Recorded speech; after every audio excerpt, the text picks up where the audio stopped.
Jnanamapi Sachiputam Atra Surupam Rupam Tasagajamuri Purim Maturim Gosvatim Radha Kunda Magiribaram Ahoradika Marvasam Rapto Yasya Varita Kripaya Shri Guru Tam Natosmi Gurave Gaurachandraya Radhikaya Tirali Krishnaya Krishna Bhaktaya Tad Bhaktaya Namo Namah Ananda Lila Maya Vigrahaya Hema Bhadivyatsavi Sundaraya Tasmai Mahaprema Rasa-apradayas Chaitanya Chandraya Namo Namaste Chaitanya Chandraya Namo Namaste Chaitanya Chandraya Namo Namaste Bhaktavina Apa-sampradayas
Mama Kripanite Swapriya Charana Kinkarim Kuru Tavaivasmi Najivami Taya Bina Iti Vikyaya Devitam Nayama Charantikam. First of all, I offer my Sastang Dandavat Puspanjali, my heart like flowers thousands of times, at the lotus feet of my holy master, my supremely worshipable spiritual guru, Asmadya Paramaradhatama Guru Pada Padma, Nitya Leela Pravishnu Om Vishnupad, Ashtotara Satasishimad, Rupanuga Acharya Varya, Srila Bhaktivinoda Narayan Goswami. Secondly, I offer my pranam thousands of times at the lotus feet of my Param Gurudev to Srila Prabhupada and all of our Sri Rupanuga Gaudiya Guru Parampara. And finally, I offer my pranam to the Samud Vaishnavas and Vaishnavis.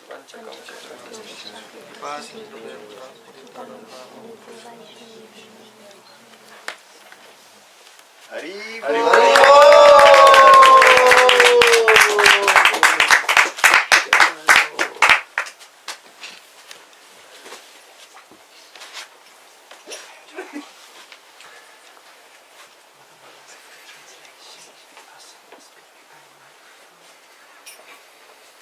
microphone? I will speak up. I prefer not to be. You will hear.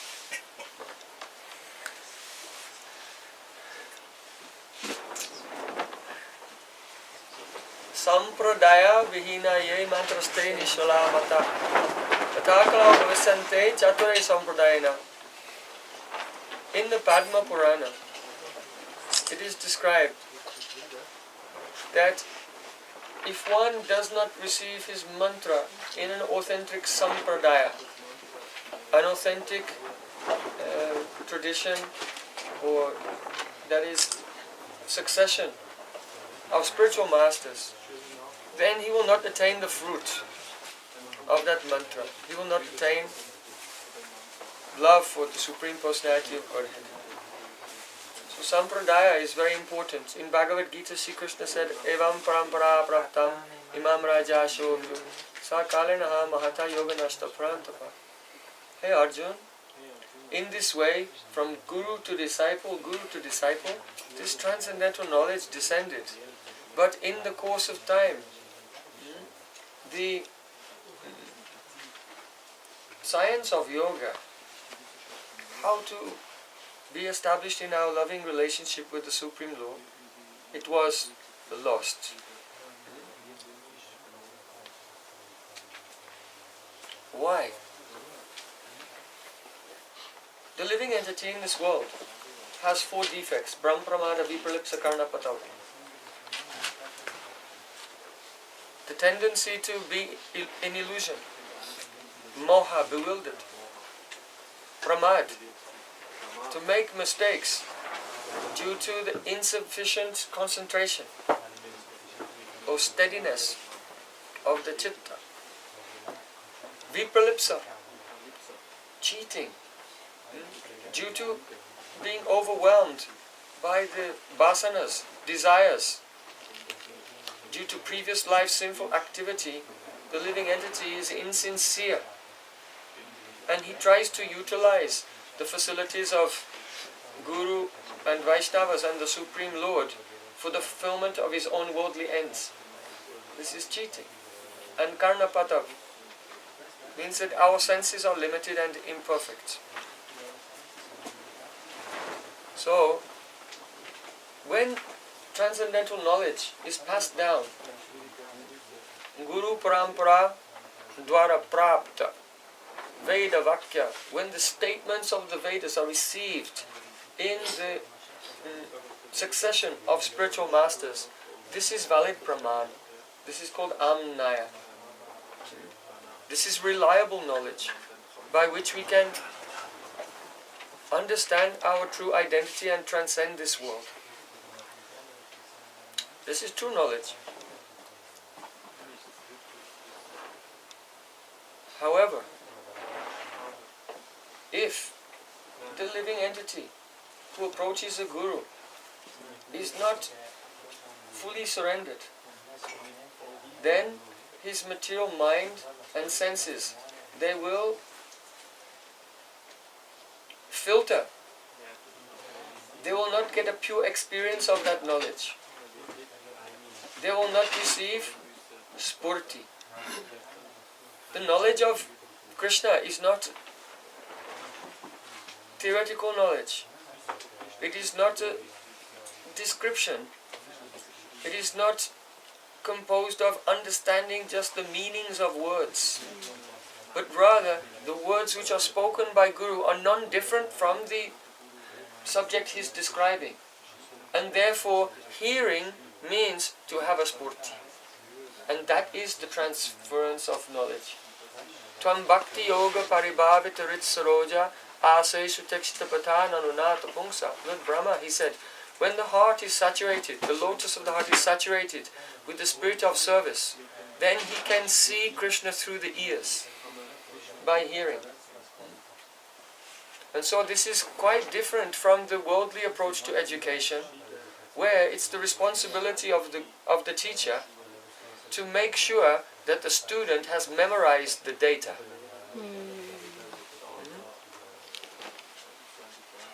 The teacher has no personal responsibility in regard to his own behavior.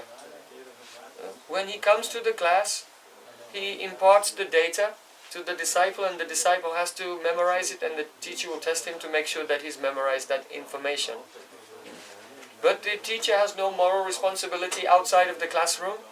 He can eat meat, drink, smoke, and do anything he likes. And the student can also. But the spurti, the transcendental knowledge, which is a direct experience of Shabda Brahma,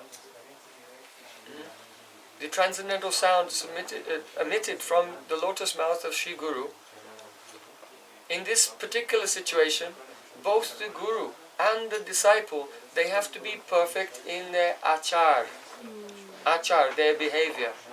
Therefore, the propagator of transcendental knowledge is known as Acharya, the one whose behavior is perfect and who teaches by his own example.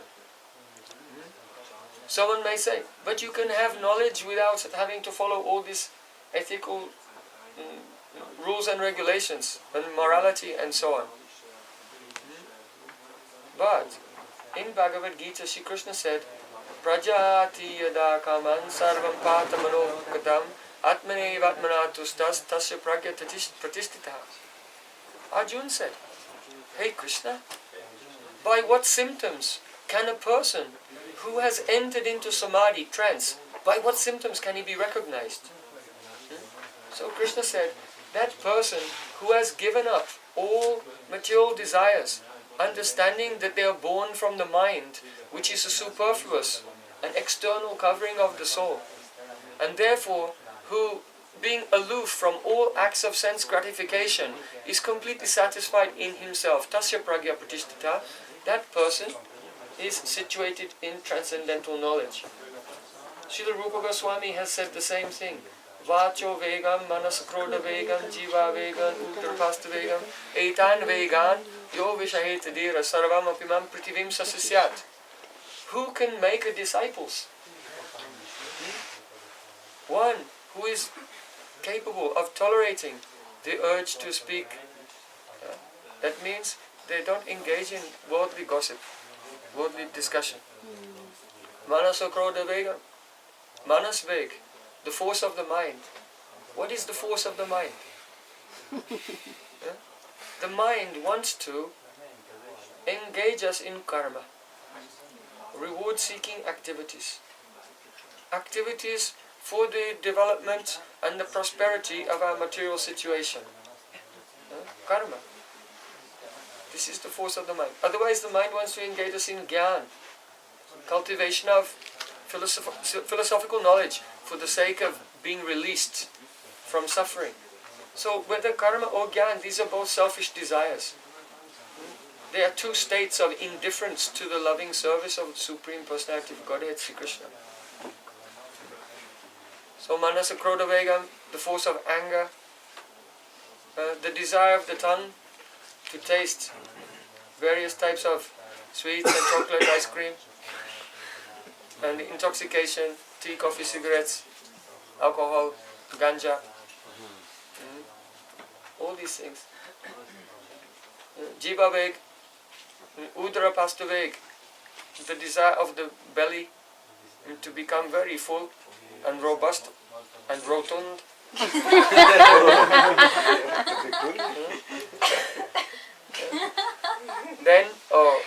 Then when you have eaten so much, then it makes pressure, and then the genitals also, they say, hey, oh, now it's my turn. Tongue and belly have had their turn, now it's my turn. So, therefore,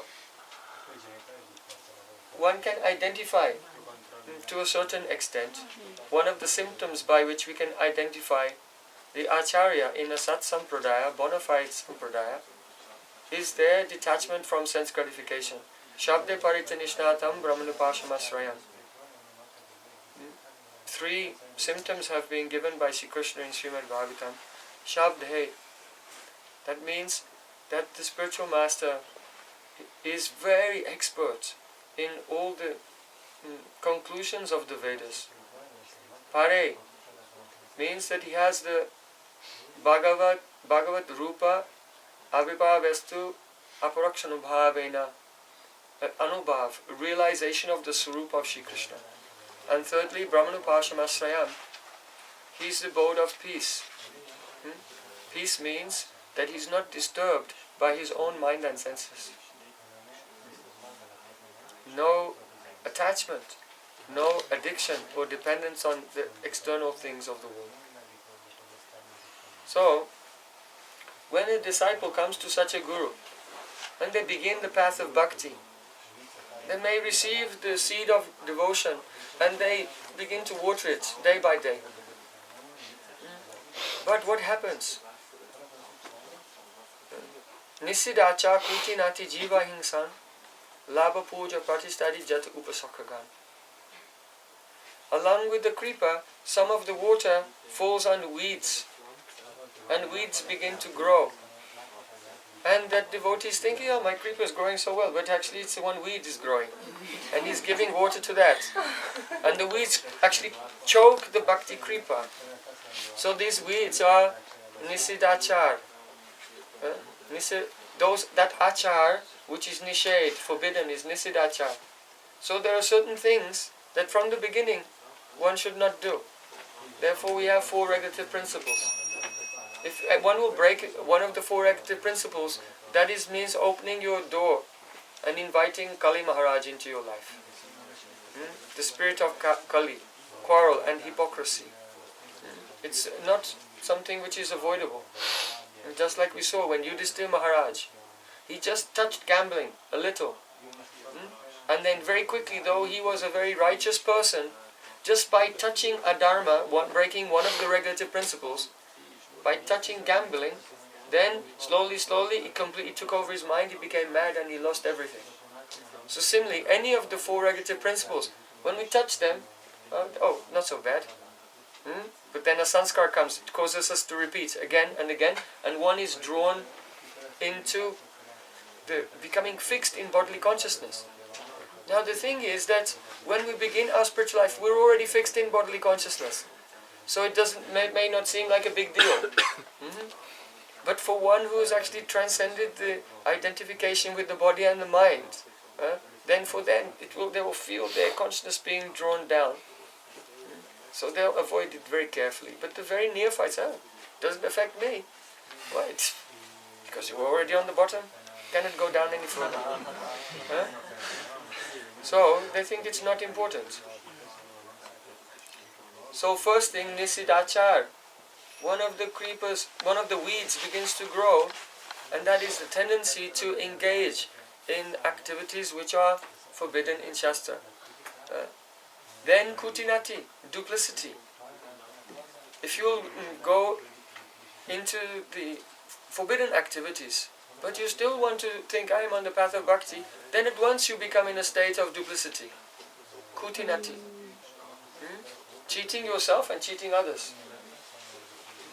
So naturally another weed starts to grow. Nisidacha kutinati jiva hingsan. Then comes the enviousness to others. This Vaishnava, why people like him, he's popular, why not me? And enviousness comes to other living beings and to other devotees as well. Labha puja pratistadi jatu upasakagan. The desire to get some worldly gain from the performance of devotional activities. And the desire to be worshipped or respected in a broad circle. So these are all the different types of weeds. It naturally happens. So Chaitanya Mahaprabhu said one should become like a gardener and be introspective. Always watch one's own heart. Actually, pure bhakti will not appear until we attain the state of shakshitva, the state of being a witness. So that's a little bit more than introspection.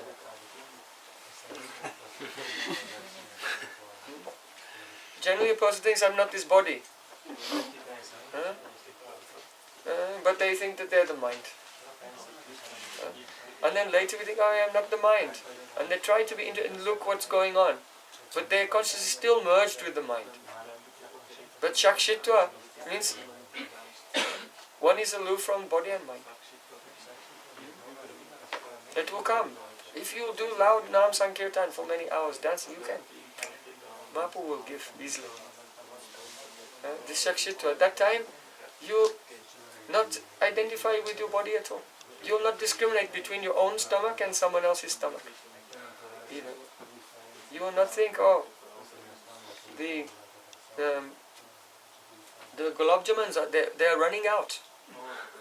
And I am serving. If I serve them all out, there will be none left for me. Let me keep a stash somewhere. So, Lord Kapil Dev said that if we make a discrimination between our own stomach and the stomach of someone else, you have to take birth again in this material world. So, Shakshitva, the witnesshood. Paramatma is also Shakshi. He's also witness, but he's the witness from within everyone. But one attains that state beyond bodily identification. After that, then the experience of pure bhakti will come.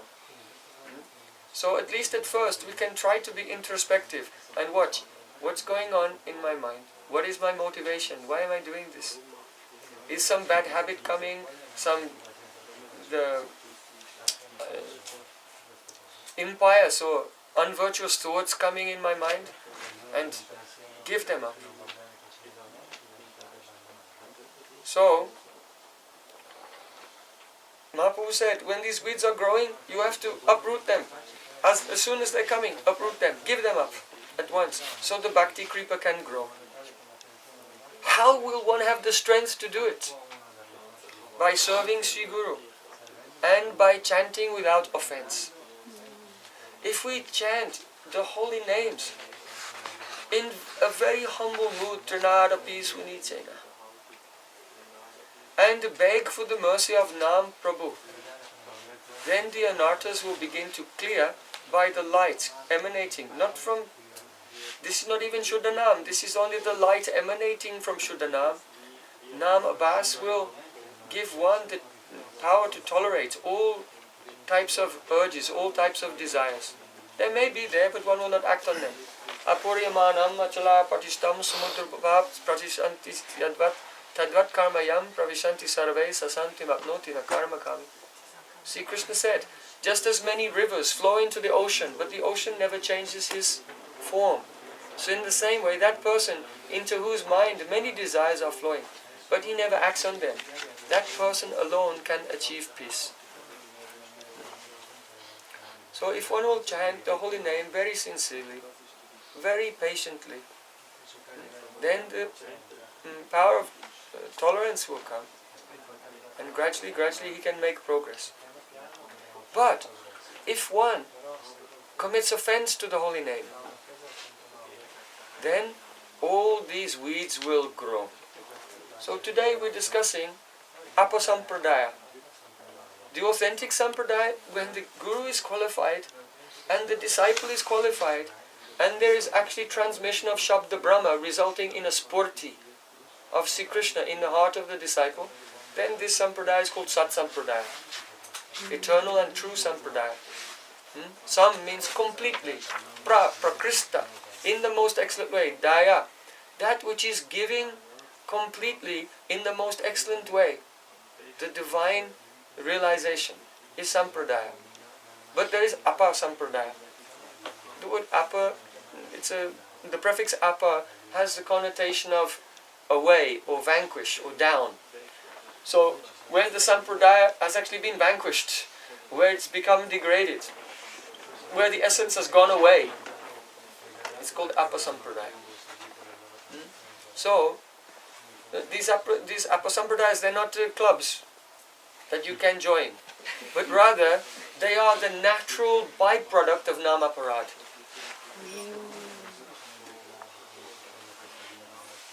So, you may not join any particular sampradaya, but you will find yourself being washed by the current of that misconception as the byproduct of nama-aparadha. So in Bhakti-sandarbha, Srila Jiva Goswami, he said that some persons, they become achikitsya. Chikitsa means the cure. Hospital is called chikitsalai. So achikitsa means an incurable nama-aparadhi. So we have to be very careful that we do not become achikitsa nama-aparadhi. Incurable, incorrigible offenders to the holy name by habitual neglect of chanting. So what happens when a person, they try to become a Vaishnava, but they are achikitsa nama-aparadhi, incorrigible offenders to the name, then by association and listening, they get some theoretical knowledge. then when they get just a little theoretical knowledge, they start to become proud of that. That is one of the symptoms. Even if they're doing their sadhana very nicely, one of the 5 symptoms of aparadha is you do everything perfectly, you become proud that you did it. So they become proud, and then in their pride, their nama-aparadha begins to expand. It becomes sadhu ninda. They think that they are beyond the rules and regulations of bhakti. And look at all these foolish, naive devotees following all these regulations. This feeling comes in the mind. They're not advanced like me. They're just tied up in mechanical rules and regulations. Always bowing down and saying Om Vishnupada, Stotra, Satashi Subhana, and all of these things. I just say Guruji. Guruji. So first, when the pride comes, then he starts to look down on the other devotees who are very sincerely trying to follow the path of bhakti as it's been outlined by Chaitanya Mahaprabhu and our acharyas. So he commits in his mind sadhu ninda. Then, after some time, he becomes familiar with his guru.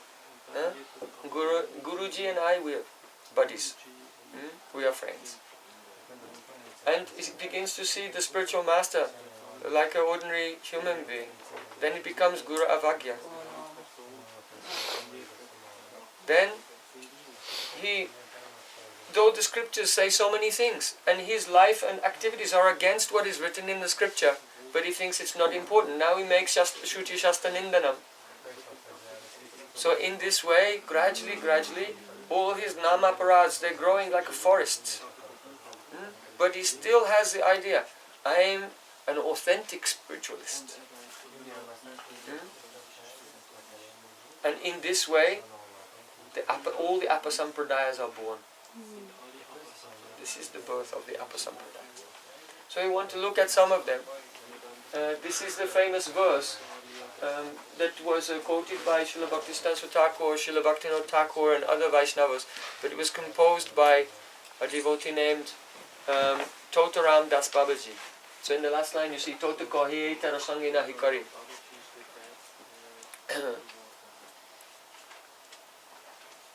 Literally, one person came to me, we were discussing, and he said, but that verse is Tota Kohi Tarasangina Hikari. Totaram says, I will never associate with these 13 groups. He said, so this rule is not for everyone, it was only for him. For Totaram Das, but we can associate with it. Really, someone actually sincerely said this to me. In Swipenau. So we'll look, we can chant the verse. Al balakata barja nidadara vishasai Sahaja saki veki sparta jatinsai Atibadi chudai goranga nagari Totakai Jarasaminamagari.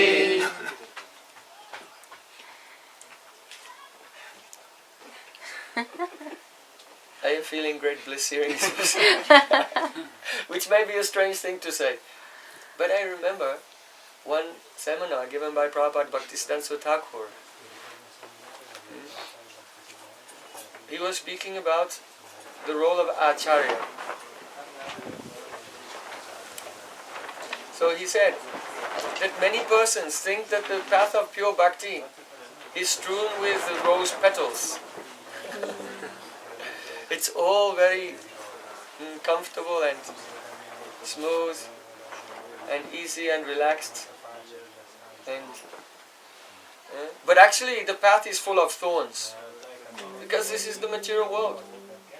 Maya hi yasya jagadanda satani sute traigunya tadvishaya veda vitayamanam satvavalamma parasatva vishuddha sattvam govindam adipurusham tamam bhajami.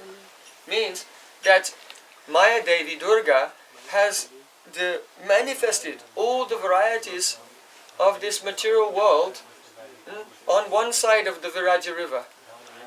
So on one side of the Viraja river, 3 gunas are manifesting everything. And on the other side there's the spiritual world. That is Vishuddha Sattva. So when the rishis, the sages, come to this world, they enter into the world of Maya, the gunas. And they endeavor very hard to try to spread the divine message against the current of that entire realm of existence. So they have to struggle to do that. How do they do it? Sattva-avalamba parasattva vishuddha sattvam. They themselves remain in the shelter of Shuddha Sattva, but they're in the plane of untruth. And so, when the personalities who are Mahatmanastu mam parta daivim prakritim ashrita, they are under the shelter of Vishuddha Sattva, enter into the plane of untruth, there's a big commotion. Just like when Krishna, he came into this world, what happened? Putana, Trinavarta, Shakatasura, Agasura, Bakasura, all demons attacking from all sides. So this is what happens when Vishuddha Sattva makes its appearance on this side of the Viraja river. It turns into fight. So, the genuine Acharya, he sees that the path of bhakti is covered with so many thorns. Kala kali balana indriya vairivaga Shri Bhakti Maga hiya kantaka koti rudha. Srila Prabhu Thakur himself said, now it's Kali Yuga. And the senses have become very powerful. And they're like enemies attacking me. And the path of bhakti has become overgrown with 100,000 different thorns. So the business of the Acharya is, he comes and he's cutting the thorns and trying to make a path easier that the living entities can walk this path of bhakti and cross Viraja and go to Goloka Vrindavan. This is his business. But in doing this, he will have to face so many obstacles.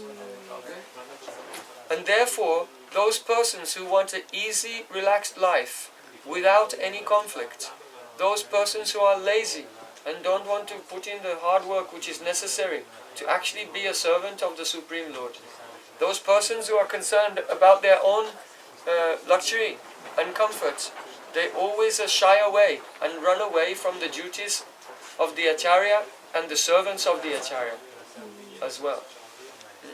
So they are selfish and they are the attached sense enjoyers.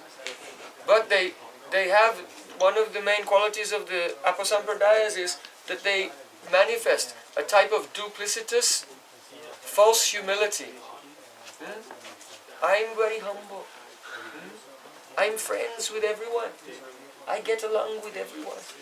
Not like this aggressive person who's going everywhere and preaching and offending and criticizing and like this. So, but the Acharya is the one who is humble. Because for being forgetful of his own happiness, comfort and peace, he is taking up the service of the Lord. And those who are pretending to be humble, they are only full of hypocrisy and selfishness. So, we see Prahlad Maharaj, his father tried to kill him in so many ways because he followed the path of pure bhakti. Ramanujacharya, his own guru, tried to kill him. Bhaktisiddhanta Thakur, all these Smarta Brahmins and Jat Gosai in Navadvip, they paid 25,000 rupees to the chief of police of the town. Something will happen today, just turn a blind eye. And they tried to assassinate Prabhupada Bhaktisiddhanta Thakur. But the police, he had some piety and he sent a message through, oh, be careful, something will happen today. So he was tipped off.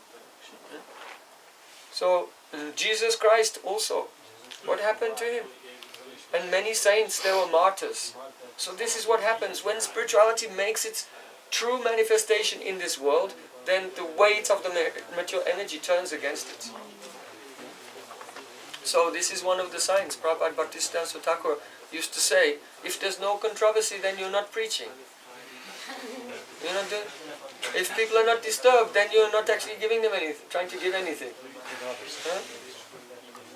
So, Srila Prabhupada Bhaktisiddhanta Thakur, he said that if a person has a spurti, a vision of a higher reality, then as a natural anubhav of that, he begins to aggressively confront everything that stands in the way of others experiencing that spurti.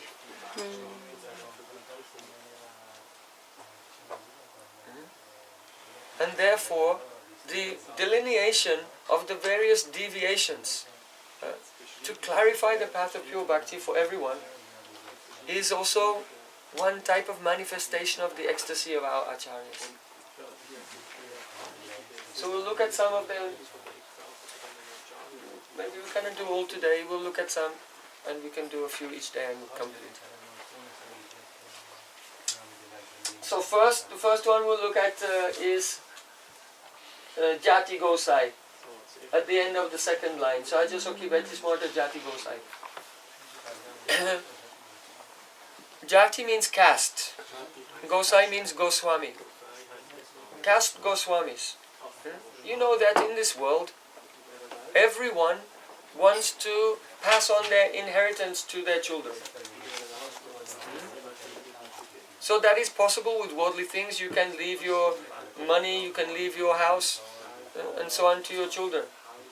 But spiritual knowledge, this is very difficult. If you don't have, and the child is not qualified, it's not possible. And if you have and the child is not qualified, it's still not possible. So it's very difficult. And so Shastra tells us, we were hearing yesterday, how Lord Brahma's Kasyapa Muni is a pure devotee. But his son, Hiranyakashipu, was a demon.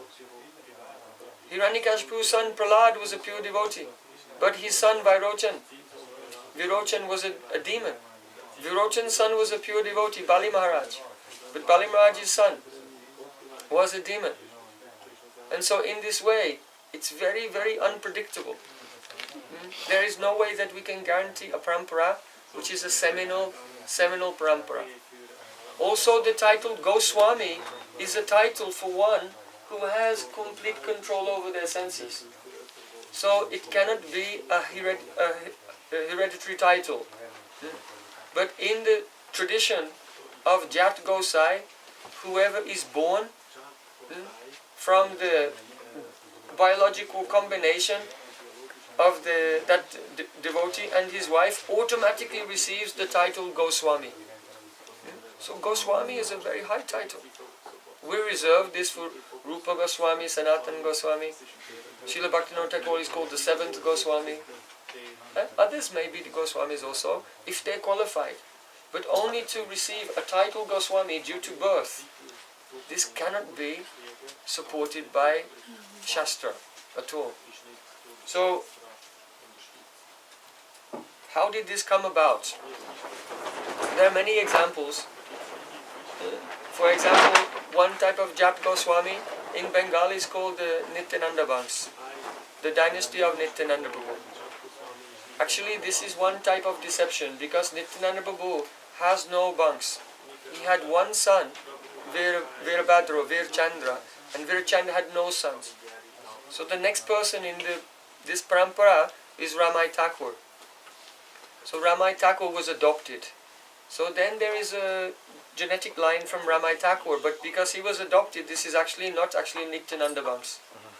It is not there are no descendants of Nityananda Prabhu. But this is popularly sent everywhere. Oh, we are the direct descendants of Nityananda Prabhu. So this is an example of Vipralipsa. So, also, we see Advaita Acharya. He had 6 sons.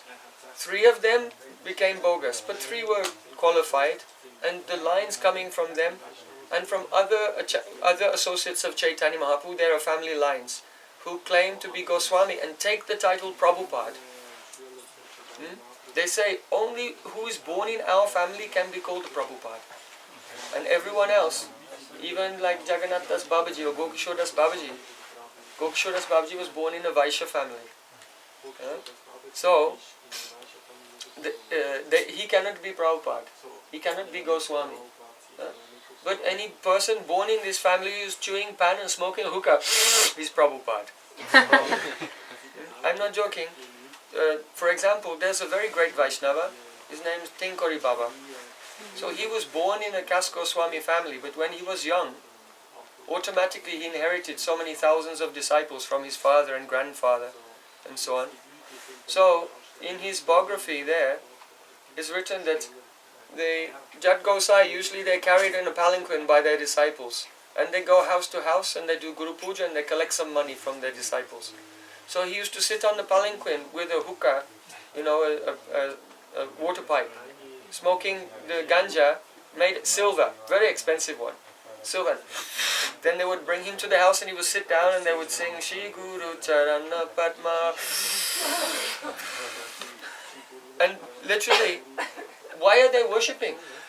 Because he's a direct descendant of the associates of Mahaprabhu, with no conception of what about achar. Isn't an acharya supposed to have achar? But we see that later in his life, he went to Vrindavan, and by the influence of Bhagavad Guru Parampara, because he associated with very high level Vaishnavas there, he did something that Jat Goswamis very, very rarely do. That was, he abandoned everything. He became Katur Vairagi, very, very renounced. He didn't wear any clothes, only coping. And chanting 3 lakhs Harinam every day like Haridas Thakur, and observing Monabrat until sunset every day. So that's an example of a person who became a very high level of Vaishnava and is most honorable and respectable. But in most cases, that doesn't happen. But we can see that in society it was perfectly acceptable to give honor to someone exclusively on the foundation of their birth, overlooking all achar. So Jat Gosai did not only come out of Bengal, it also came in Braja. The Goswamis in the line of Hitari Banks also, and also we see in the Vallabha-sampradaya. Vallabhacharya's son, Vittalacharya, was entrusted with the service of our Gopal, whom they call Srinathji, in Yatipur. But at that time, there were not so many qualified pujaris among his disciples. So, the disciples of our Gaudiya Sampradaya, some Bengalis, they were staying there, and local Brijbasis who were disciples of Vittalacharya, and also some Bengalis, together they were doing service of Srinathji. But then, after some time, the local people, they wanted to take complete control and get the Gaudiyas out of the temple. So what they did was, the Gaudiyas were staying in Bhajan Kutirs nearby, and while they were in the temple, then they came and they set fire to their Bhajan Kutirs. Then they came and said, the Bhajan Kutirs are on fire. So then the Gaudiyas, they ran out of the temple to take care of their belongings. And then the local people, they came with sticks and they blocked the temple and would never let them in again. They said, you gave up the service of the Supreme Lord only to protect your worldly things, so you're not qualified to serve Thakurji. I'm not telling our Gaudiya history. This is what they say in their history books of their Sampradaya. They say, they're Bengalis, they were not qualified because they gave up Thakurji's service for worldly things. So then they blocked and they took over the service.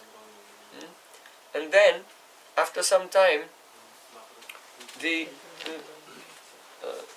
power and the influence within the Sampradaya of Vittalacharya was being challenged by other disciples of Vallabhacharya. So then what he did was, he established Sadgara. You can go to that place in Mathura, Sadgara. 7 Vyasasans. And he gave the Acharya pad, the position of Acharya, to his own 7 sons. And said, only those who are initiated by my 7 sons, then they are in this line. And in this way, took a monopoly for his family. So this is what happened in Braj, it happened in Bengal, in many places, when persons, they try to introduce a philosophical idea, which is not in Shastra, whereby they establish nepotism. You know, nepotism means that you get the exclusive monopoly only for your descendants. So this is called Jat Gosai. And you may hear it and you may think, oh, that's ridiculous. But really, if you go and you live in these cultures, because the Hindu culture was a very static culture, where everything was more or less based on nepotism, it wasn't so much a meritocracy. There wasn't a meritocracy. Each person's position was established very rigidly by birth, their place in society. So that dharmic order of a mundane world, those principles were superimposed onto the principle of parampara. And then you have Apa-sampradaya, Jat Gosai. Okay, so this is Jat Gosai. Now we'll look at another one.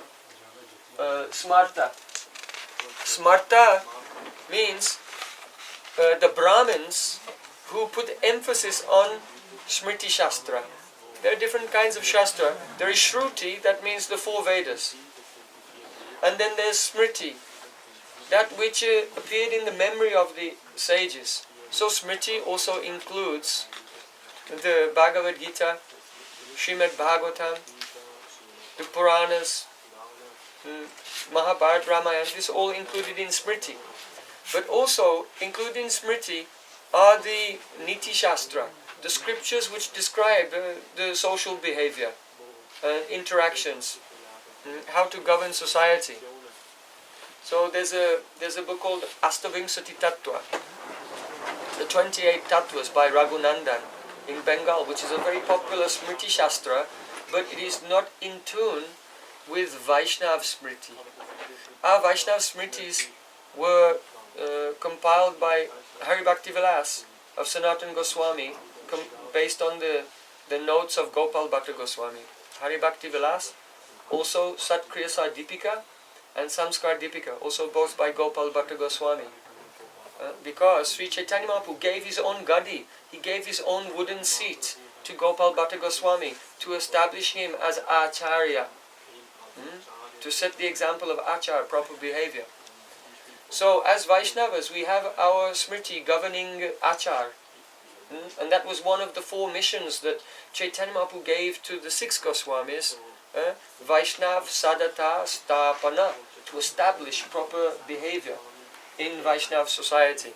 So that was done by Sanatana Goswami, but mainly by Gopal Bhatta Goswami.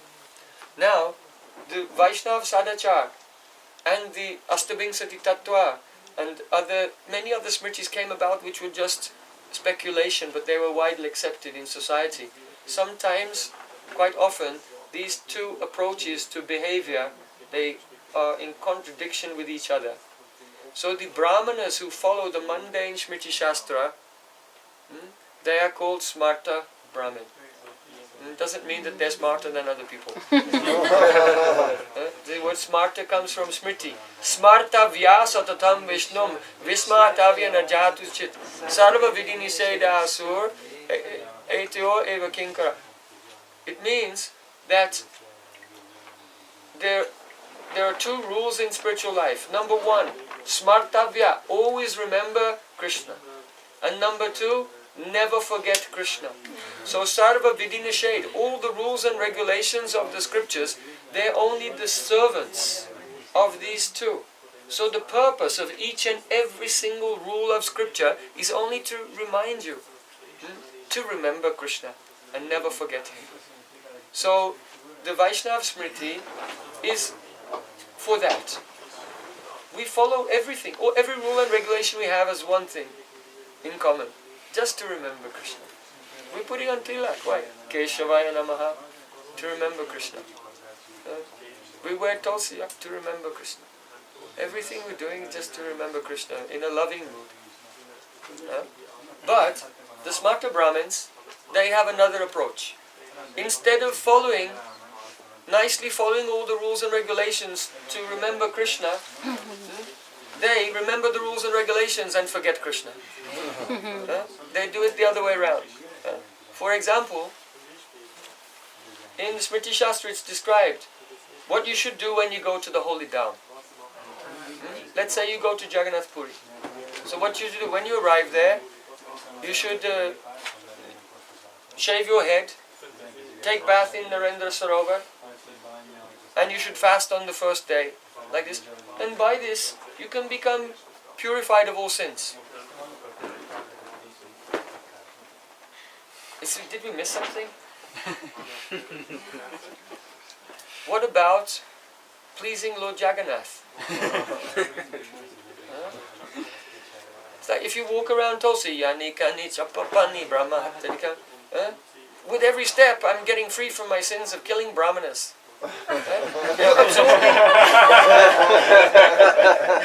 You're absorbing killing brahmanas. What about pleasing Tulsi? So when a person is following the activities, supposedly the activities of scripture, for their own gain, why do you want to destroy your sins? Because by sins you'll suffer. So if you can destroy them, you won't suffer, you can enjoy.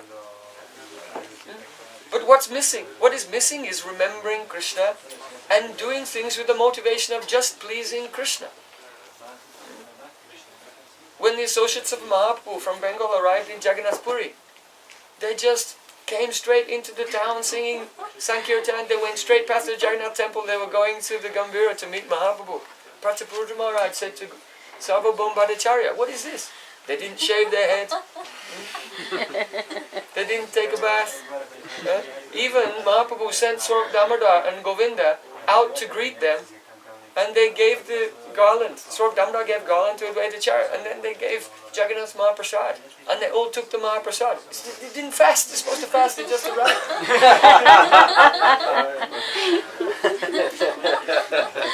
Sarvabhauma Bhattacharya said, this is Raganuga Bhakti.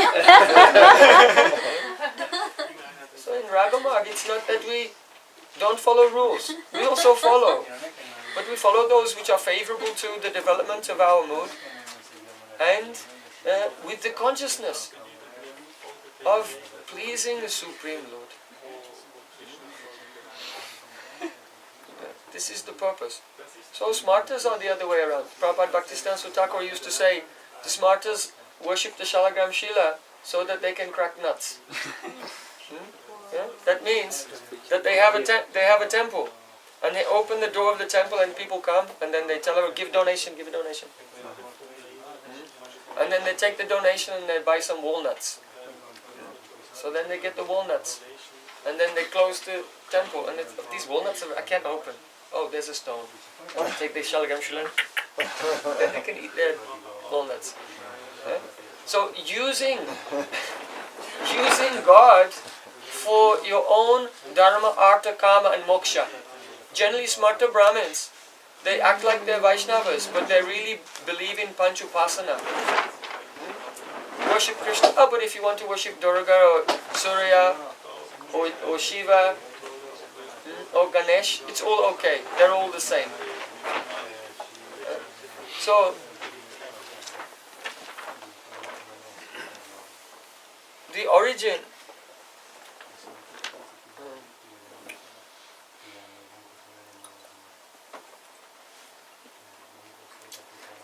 of the Smarta Brahmanas came about at the time of Srila Narottam Das Thakur. Srila Narottam Das Thakur was from a Kayastha family. They were merchants and very wealthy. But technically the Kayasthas were a subcategory of Sudra. But Srila Narottam Das Thakur was a great Vaishnava. And many Brahmins came to him and received Diksha. So then the smarter Brahmin community, they said, wait a minute, we have monopoly. Only we give Diksha to Brahmanas. And this Sudra is giving Diksha to Brahmanas. And they became very angry, they became very upset. And they went to the king, his name was Raja Narasingha. And they complained to the king, one Sudra is giving Diksha to the other Brahmanas. So you should go and we'll prove that he's going against Shastra. And then you should punish him. So one leader of the Brahmanas, he was a famous Pandit named Rupa Narayan. So Rupa Narayan and his students, other Brahmanas and the king, they set off from the capital and they were going to Keturigram, the village where Srila Narottam Das Thakur was staying. So before they arrived, news came. And some of the Brahmin disciples of Srila Narottam Das Thakur, they heard that the king was coming with pandits to defeat Srila Narottam Das Thakur. So two of his disciples, Ganga Narayan Chakravarti and Ramachandra Kaviraj, they hatched a plan. One village was on the way there. They went there and they dressed up as just common villagers, and they made a stall, one selling pan and one selling clay pots. And they sat by the side of the road and they were pretending to be the salesman of pan and pots.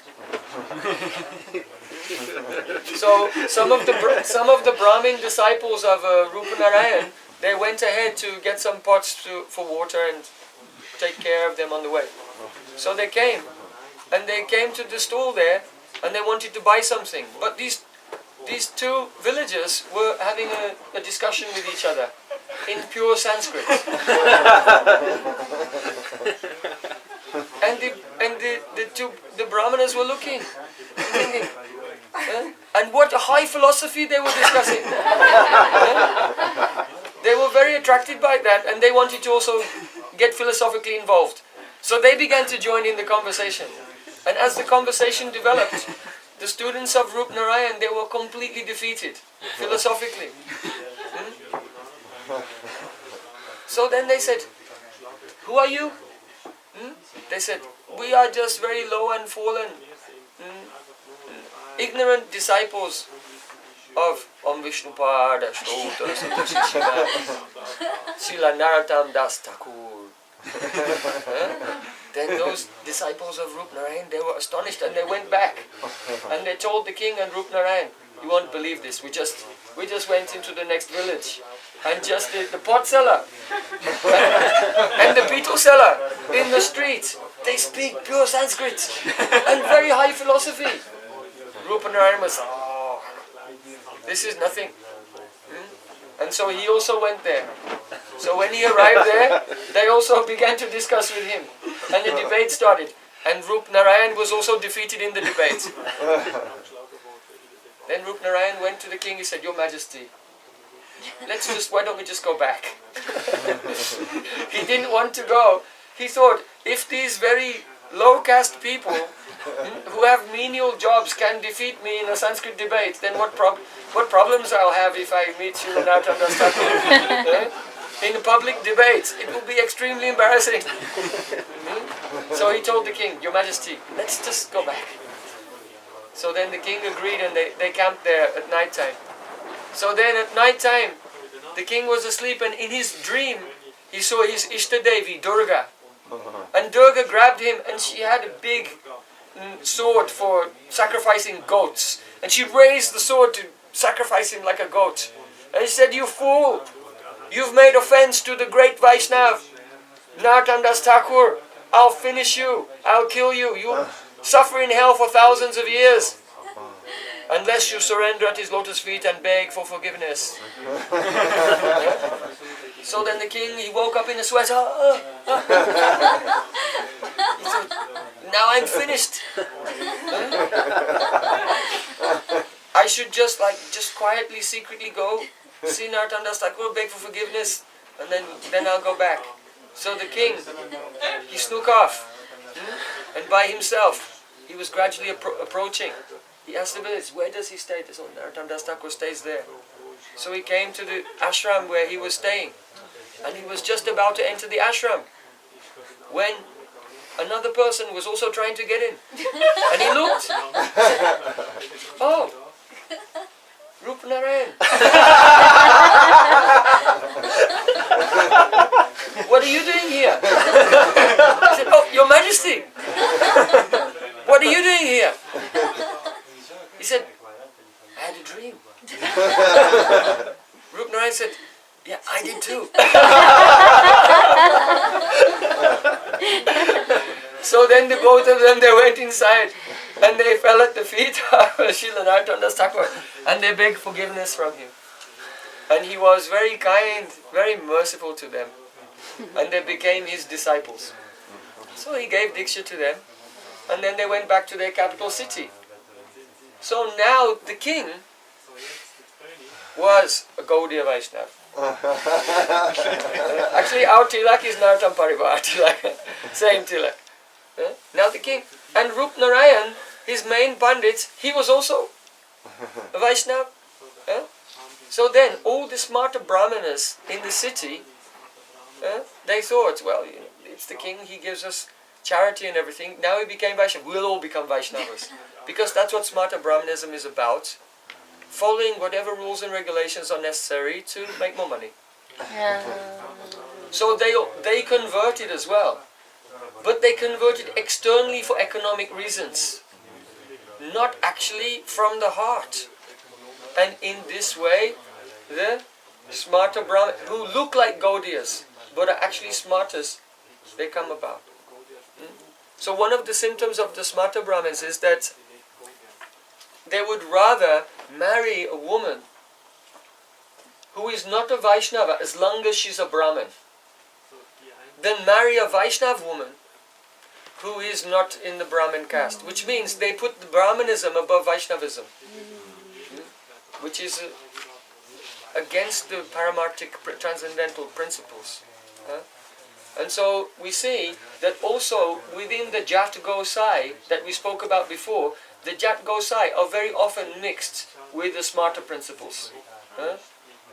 So you will have, say, a Jat Gosai who's born in some family claiming to be descendants of an associate of Mahaprabhu, but they accept the smarter principle that anyone who is not born in a Brahmin family cannot be a Brahmin and cannot wear thread.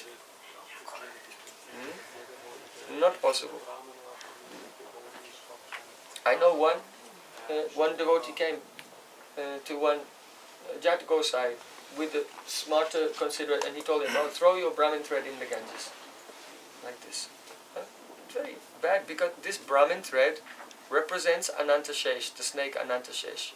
So when Guru gives you, that means now you are bound to the Sampradaya by Anantashesh Guru Tattva. This means throw your Guru in the Ganges. There is no example in the scripture that one becomes Brahmin only by birth. And there is no example which proves that one who does not have the qualities of a Brahmin cannot become a Brahmin. There in the first day in Shvaibanao, the example of Satyakama. So that is from Chandogya, in the Chandogya Upanishad, in the original Sruti. There the example is given that the son of a Shudra, of a maidservant, was accepted as a Brahmin by Gautam Rishi because he had the quality of truthfulness. So, also we see that when our Prabhupada Bhaktisiddhanta Thakur first came to Vrindavan, most of the temples in Vrindavan were controlled by Jat Gosai, and they would not allow Prabhupada Bhaktisiddhanta Thakur and his disciples in the temple because he was giving the Brahmin thread, Upanayan Sanskar, for those who were born outside Brahmin families. However, our Goswamis of the Radharaman temple, the ancestors of our Pundarik Goswami, Pundarik Maharaj and others, especially the grandfather of Padmanabh Goswami, his name was Madhusudan Goswami, received Prabhupada Bhaktisiddhanta Thakur with a great festival. And they had a sabha on the Rasamandal. You know the Rasamandal just in front of the Radharaman temple? They had a big sabha there, and they welcomed him when he was rejected by all the others. And there's a very good reason for this, and that is that our Acharya of Vaishnav Sadachar, Gopal Bhatta Goswami, when he was coming back from the Kaligandaki river, where he got the Shalagram Shila that later became Radharaman, on his way back he came to one village, and there he initiated two disciples, Gopinath brothers, Gopinath and Damodar. So I think Gopinath, he didn't marry, but all the Goswamis of Radharaman are the descendants of one of those brothers. But they were actually not born in a Brahmin family. They became Brahmin by the Diksha of Gopal Bhatta Goswami. So now they consider Brahmin for 500 years, but that family became Brahmin by the Diksha of Gopal Bhatta Goswami. So we see that it's the teachings of our 6 Goswamis, even. What to speak of the Chandogya Upanishad, even after the time of Chaitanya Mahaprabhu, we have the situation where non-Brahmanas became Brahmanas, Vaishnava Brahmanas, by Diksha. So,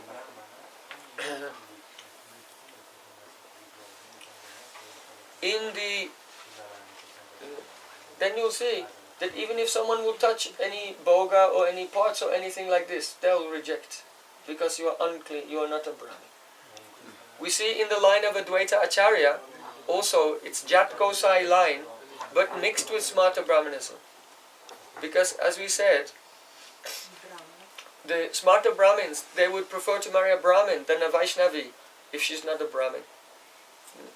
So in the line of Advaita Acharya, the Acharyas, they always marry a lady from a Shakta community. That means the worshippers of Durga, from a non-Vaishnava family. Why? Because Advaita Acharya is considered the incarnation of Sadashiv, and his wife Sita Thakurani is Shiva's Shakti.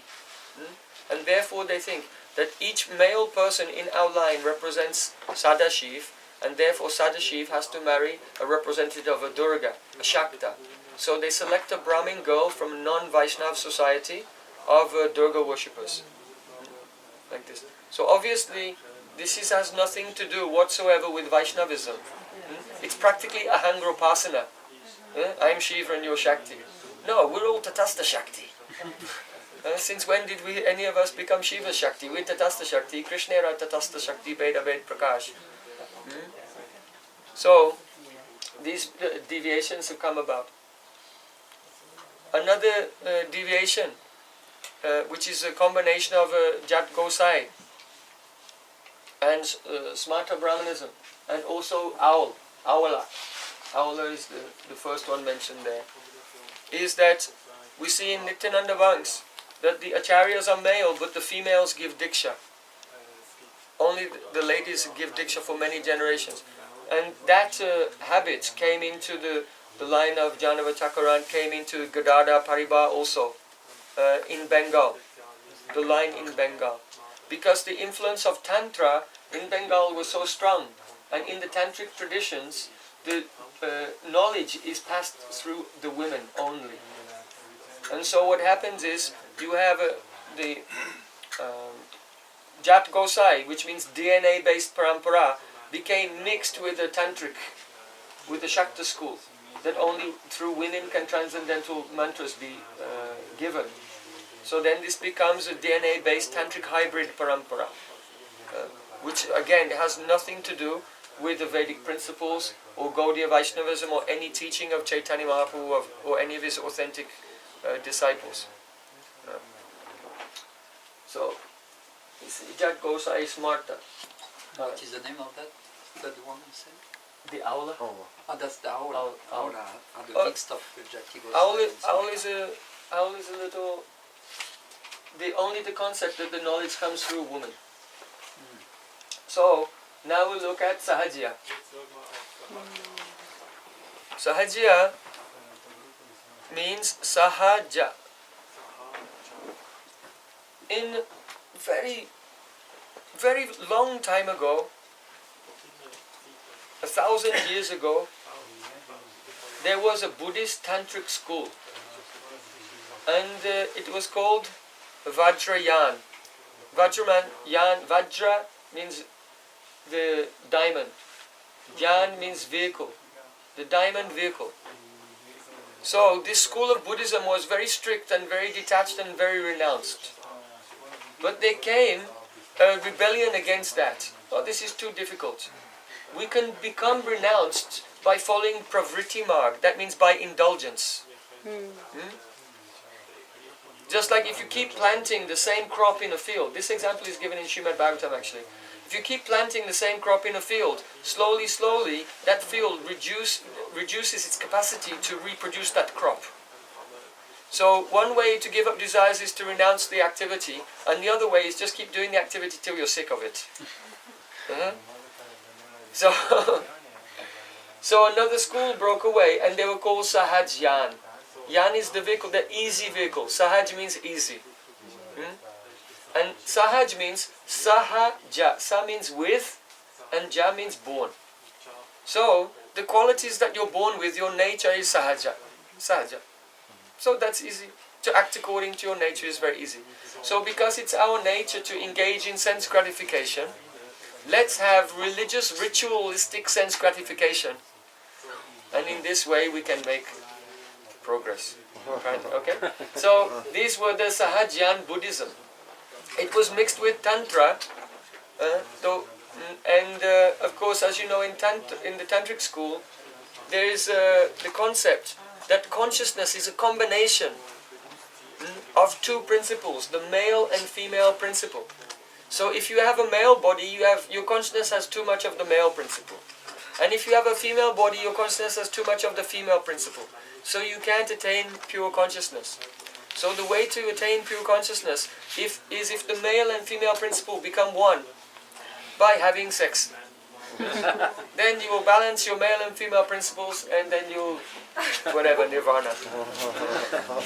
Then you'll get the transcendental realization. So, the Buddhist school adopted the metaphor of Shiva and Shakti. But then, in the 11th and 12th century, Jayadev Goswami wrote his poem Gita Govinda, which is very beautiful pastimes of Radha and Krishna, but could easily be mistaken by the common person as being a type of erotic poetry. So when these Tantric Buddhists, the Sahajyan, they came in contact with Jayadev Goswami's Gita Govinda, they thought, this metaphor of Radha and Krishna is much more attractive than this metaphor of Shiva and Shakti. Why don't we adopt that? So then, instead of thinking that themselves and their sadhak and sadhaki, the male and female sadhaks, instead of thinking of themselves in terms of being Shiva and Shakti, they began to think of themselves as Radha and Krishna. And in this way, the Sahaja movement came about. And then, so this was going on before Chaitanya Mahaprabhu even. But when Chaitanya Mahaprabhu came with his ecstatic dancing and kirtan, so then,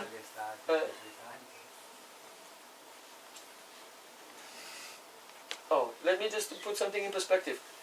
Sahaja, Prakrita Sahaja. What is our nature coming from material Prakriti? That is Prakrita Sahaja. In Chaitanya Charitamrita it is said, Sahaja Gopira Prem Nahi Prakrit Kam. Means that the Prem, the love of the gopis of Vrindavan, is Sahaja. Natural. It's spontaneous. It's Ruddhabhav. Govinda eva nikalatmani Ruddhabhava. It's natural for them. But Nahi Prakrit Kam, it is not Prakrit lust, material lust. So what is it? The gopis of Vrindavan are aprakrita Sahaja. Their love for Krishna is a spontaneously, their unconditional nature, causeless love. But when a person conditioned in this world is trying to understand the transcendence by their material nature, they try to intensify their material nature, thinking that it will become spiritual, then this is Prakrita Sahaja. The Prakrita Sahaja think that they have an emotion. So our emotions are Prakrit. Yeah. So like, for example, I love my dog. So I'm just going to take that love, and now I'm going to have that for Krishna. And now I just have to intensify it more and more and more. I'm greedy. I have lobe. Today I have more lobe than yesterday.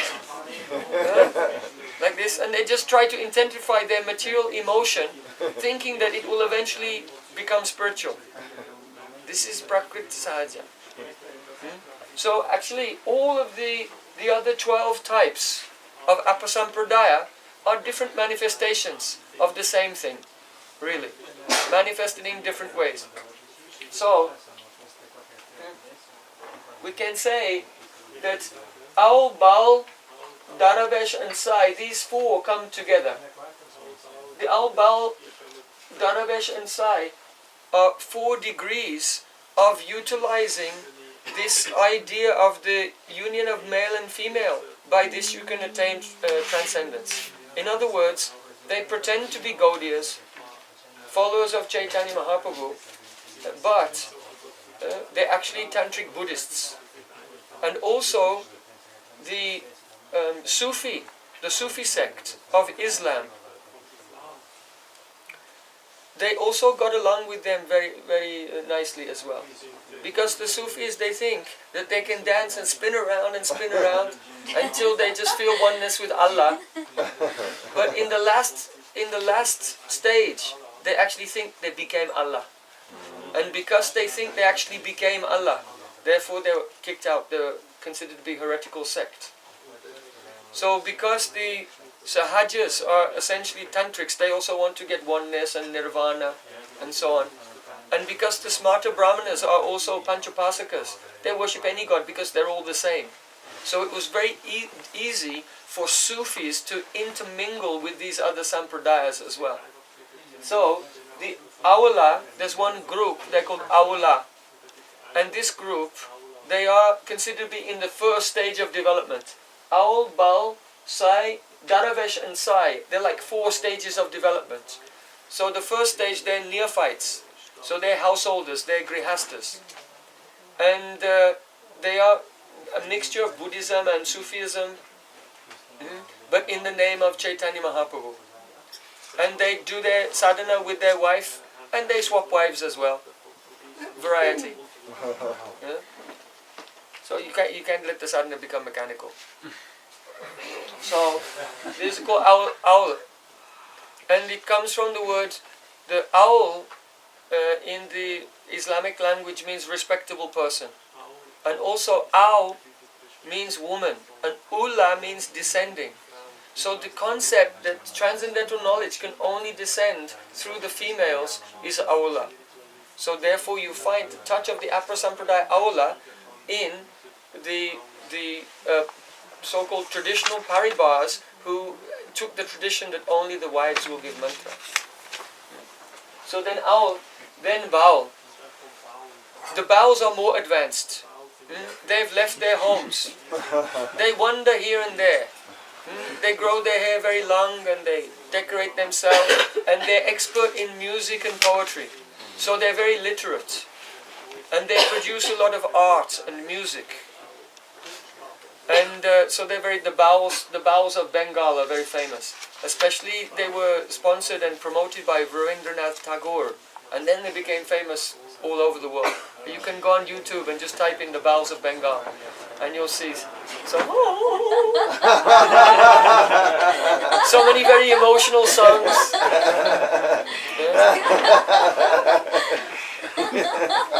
With the Bengali style of brinky. Some string instruments. And they're very charismatic, they attract many people. And they travel here and there, but they also keep their sadhak and sadhakis. And they go from festival to festival. They go to all the Vaishnava festivals, like the Appearance Day, Disappearance Day, or appearance of Jaidev Goswami. Thousands of Bauls will gather there, and other sampradayas, Janmastami and Radhastami and so on, Gaurpani, they all come together. And it looks like a big Vaishnava festival. And their kirtans are very beautiful and attracted many people. This is why Srila Bhaktivinoda Thakura actually wrote a book pretending to be a Baul. There's a book called Baul Sangeet by Chanda Baul. But Chanda Baul is actually our Srila Bhaktivinoda Thakura. And what he did was he wrote songs in the Baul style, but they were full of actual correct Siddhanta. In this way, the people who were attracted to the Bauls could be brought back into the pure line of Chaitanya Mahaprabhu. So then, Baul. Then the next stage is Sai. So there are some famous examples of Sai, like Sai Baba, Shirdi Sai Baba. They have no recognizable dress or behavior. They're considered to be like Paramahamsa. So they have no rules or fixed anything. And they're considered the next level of development. And then the last level is Daravesh. The Daravesh, they are the gurus of the Aul, Bauls and the Sais. They are the highest. So they consider themselves to be the followers of Sanatana Goswami. Because in the whole Chaitanya Charitamrita they discovered the Paribhasha Sutra. You know, what is the Paribhasha Sutra of Chaitanya Charitamrita? When Sanatana Goswami was in jail, he was put in jail by Nawab Hussain Shah. He was trying to bribe the jail keeper, give him some money to let him out so he could go to Vrindavan. But Sanatana Goswami said, I'll become a Daravesh and go to Makkah.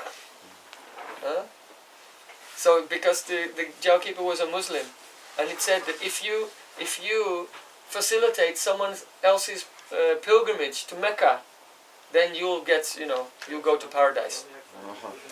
So Sanatana Goswami tried to persuade him by saying, I'll become a Daravash and go to Mecca. Huh? And so they take that as the Paribhasa Sutra of Chaitanya Charitamrita. You have to become a Daravash. So I'll go to the Daravash side. What is the meaning of Daravash really?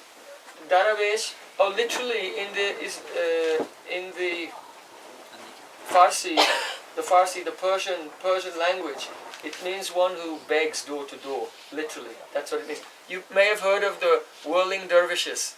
Yeah. Dervish, Yes, right? yes. So if you go to Turkey, there all the tourists are paying a lot of money to see them spin around. The dervishes dancing. So the dancing was considered a way to mix with Allah. So when Chaitanya Mahaprabhu and his Sankirtan movement, everyone was dancing ecstatically, it was very easy for those who are influenced by Sufism and so on to merge into the Gaudiya Sampradaya. But they don't understand. We're not trying to dance ourselves into a frenzy of ecstasy by intensifying our material emotions. We are trying to glorify the holy names of Krishna. And that Nam should us spurti. You see?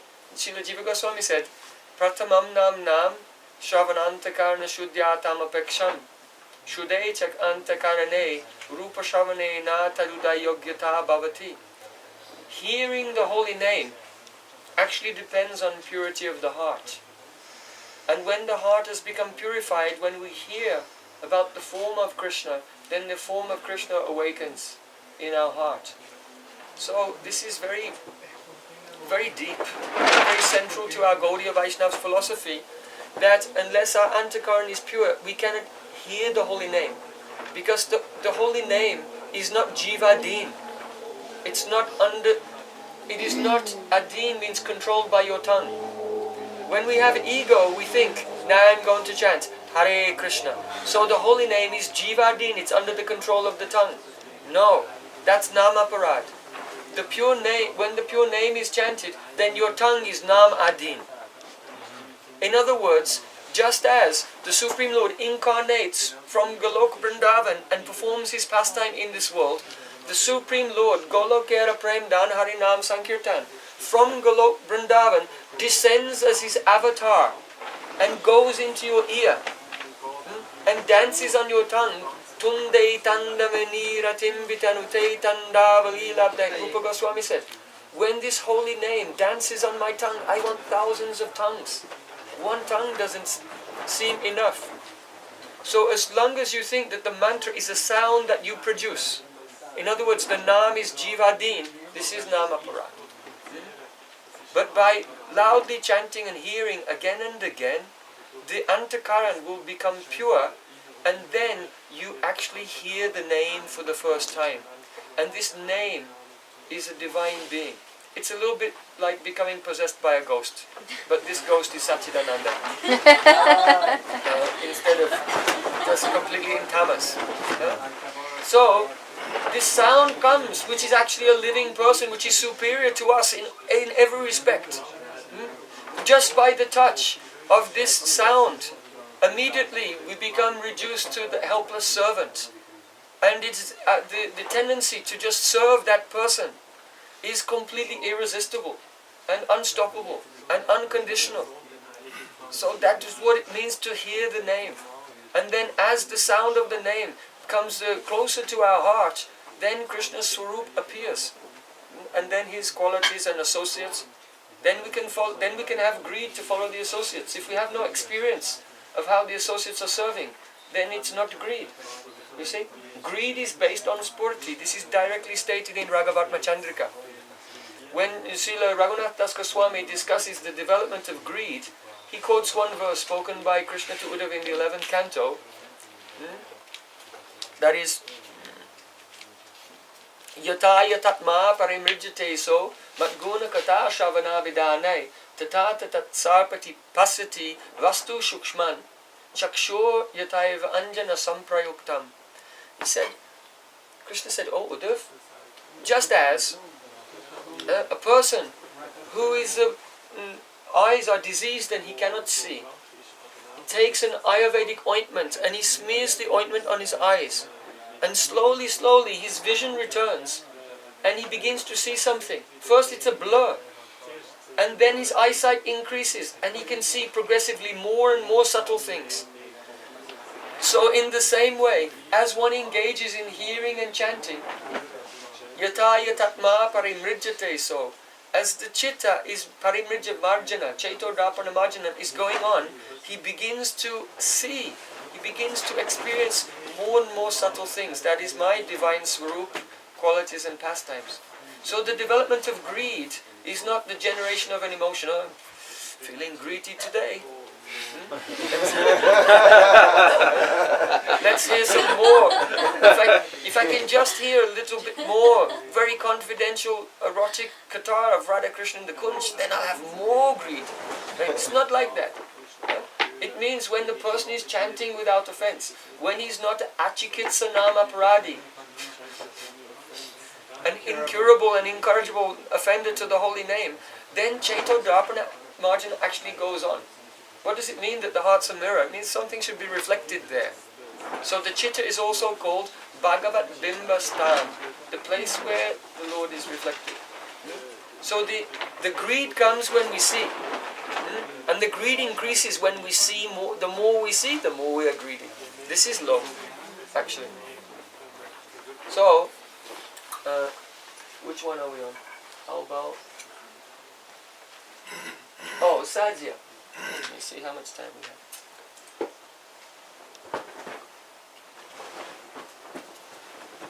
I think I will stop there. I want to open another subject, but it's a big subject and very, very interesting. It is the subject of one very famous Vaishnava named Rupa Kaviraj. So perhaps some of you have read the book Acting as a Way of Salvation. So there it's mentioned that there was a big court case about Raganuga Bhakti between the followers of Rupa Kaviraj and Srila Bhaktivinoda Thakura in the court of the king of Jaipur. And there it's mentioned that there were some documents, but the author, our friend, Dr. David Haberman, he said he wasn't able to find the documents, but I found the documents. Here they are. Here's the decision of the court case, and I've translated it into English. So, it's the most ecstatic court case that you ever heard. There are so many points here about Lalit Madhav of Rupa Goswami and Seva Sadhaka Rupena Siddha Rupena Chatri, the philosophy of Raganuga Bhakti and how to understand Radha Krishna's Leela. It was very important in those days.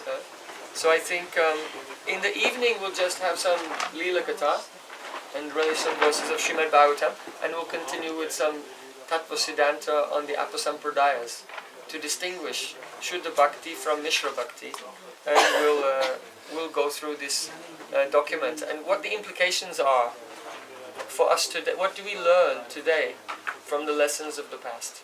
So we'll continue that in the morning when everyone's mind is fresh. Gaur Premanande. Hari Hari Hari Bol.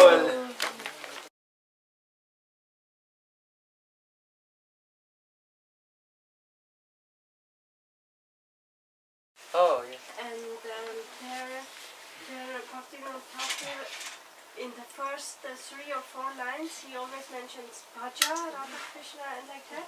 And then comes, when the acharyas come, it's Mara. Why, what is the difference? Why not Bhaja, it's Mara?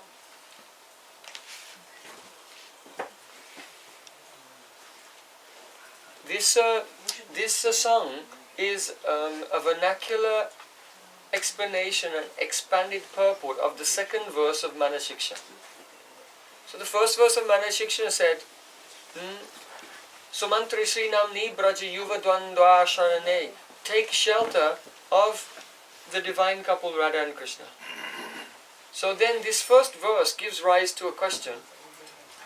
If I am supposed to take exclusive shelter of Radha and Krishna, then what is my relationship with Chaitanya Mahaprabhu and with Guru, with Gurudev? So, in the second verse, Srila Raghunath Das Goswami describes, Prajai Radha Krishna Prachura Paricharyam Hiyatanu. Just, oh my dear mind, do bhajan. Bhaj means bhaj dhatu sevaya. Render service to Radha and Krishna in Braj. But what about Chaitanya Mahaprabhu? Sachi sunum nandiswarapati statve guru baram. Just remember that this Krishna in Braj and the son of Sachi, they are the same person. If you have served Krishna, you have served Chaitanya Mahaprabhu. But there are persons who serve Krishna, they are not even the Gaudiya Sampradaya. So are they also serving Chaitanya Mahaprabhu? No. Sachi sunum nandishwarate sutatve guru baram. You should accept Chaitanya Mahaprabhu as your bhajan shiksha guru. So the bhajan shiksha guru, he gives you guidance in how to serve Radha and Krishna. And your prominent worship of the bhajan shiksha guru is to exactly be in his anugacha and do bhajan according to his instruction. So if you're one pointed to Chaitanya Mahaprabhu, but doing that, following the example set by Chaitanya Mahaprabhu, then there's no need for the separate worship of Chaitanya Mahaprabhu in Ragamarg. It's considered that you are worshipping him by following him. And what about Guru? Mukunda prastatve smara paramajashan nanama means that when you serve Radha Krishna, your Gurudev will be there. Otherwise you will have no chance to serve actually. Because in our internal realization, it's our Guru who approaches us and entangles us in the divine intrigues of Radha Krishna Lila in a very unsuspected, unexpected way. So, it should not be considered that those who are internally serving the divine couple, that they have neglected Guru or Gauranga. But that is all, their service and their pleasure is included in that. And in the third verse of Manashiksha, he said, Yadichay Ravasam Rajabhuvi Saragam Pratijanu Yuvadandam Tachat Parachaitam Arad Abilasai Sarupam Sri Rupam Saganam Yatasya Garjavapi Sputam Premna Nitya Namasmarat Datam Shanumana. Oh my dear mind, always remember and bow down and call out with great love the names of Swarup Damodar, Roy Ramananda, Rupa Goswami, Sanatana Goswami, and all those in their group. Because they are our pranali. Pranali means the channel by which we can serve Radha and Krishna in Braj. Because those who will not be under the guidance of Swarup Damodar, Lalita Sakhi, they will not get permission to enter into Radhika's group in Braj. They may go into another Prakash, Golok Prakash.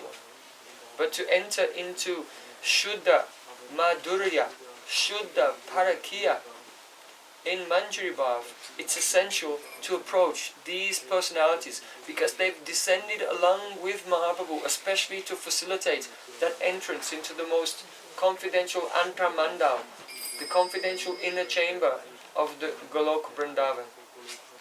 And so Srila Bhaktivinoda Thakura is saying, you do bhajan to Radha Krishna, but don't forget, do smaran. Remember with great love, Swarup Damodar, Roy Ramananda, and Gopal Bhatta Goswami, Shivananda Sain, Kavi Karnapur, Smara Rupa Nuga Sadhujana Bhajana Ananda, and all the acharyas in that Rupa Nuga line. Yes, Prem. You spoke about that all these Apa-sampradayas, actually they're a natural byproduct of nama-aparadha. This is called philosophical misunderstanding. So can one formulate maybe these Apa-sampradayas also taking them out of some historical yes. Indian context, Yes. more like in universal principles like maybe institutionalism, like, or Yes. Yes. Fundamentalism, or... Absolutely. This is why we're discussing this subject. It is not that, like I said, you don't have to join a group called the Owls or the Bowls or the Smarters or anything. This is the natural byproducts of nama-aparadha. So for example, let's say you open a temple. But instead of focusing on your internal development, you're focusing on bringing lots of people there and getting donations from them. Now you've become a smarter Brahmin. Right? You're not, but you've adopted the principles of the smarter Brahmins. And if you say stuff like, how can we learn to love Radha and Krishna? unless we experience love for each other in this world. Now you became sahaja, actually. So, these various deviations, though they had taken the names of particular sects that came around historically in India, they do have their... that's why we want to discuss not the name and only the history, but the principle. What is the principle behind the deviation? So even recently, one very quite famous and influential Gaudiya Vaishnava scholar tried to promote the idea of the sadhak and sadhaki, that you can develop a deeper understanding of Radha Krishna by doing a sexual sadhana. And that, that just happened a few years ago. He was like not Bengali, or he was Canadian. So all of these, they're possible. You'll see, we come on the world's most prominent Gauranga Nagari, right? He's not Bengali these days. And Atibadi, very interesting. And the Karta Bhaja also. You see? The Viks are actually a Karta Bhaja. Now there's a big thing in ISKCON where a branch broke away and said we'll all become disciples of Srila Prabhupada, even though he's left. So that's one of the tenets of the Karta Bhaja Apa-sampradaya, that everyone gets initiated by past acharya.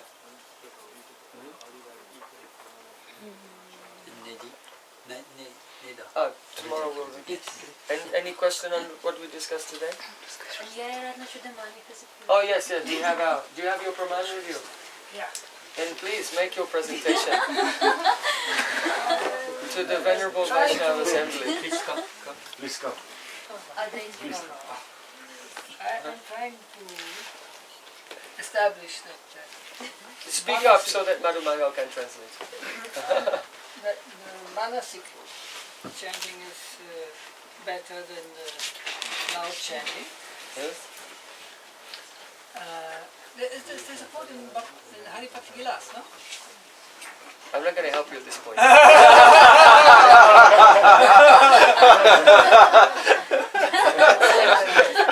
think, but correct me if I'm wrong. You are correct. There is a quote in Haripati Vilas. Manasik chanting is 100 times more powerful than Loud. But it's a performative. He's showing you that very soft and in the mind chanting. It's more powerful than speaking out loud. So he's not going to speak out loud because it won't be so powerful.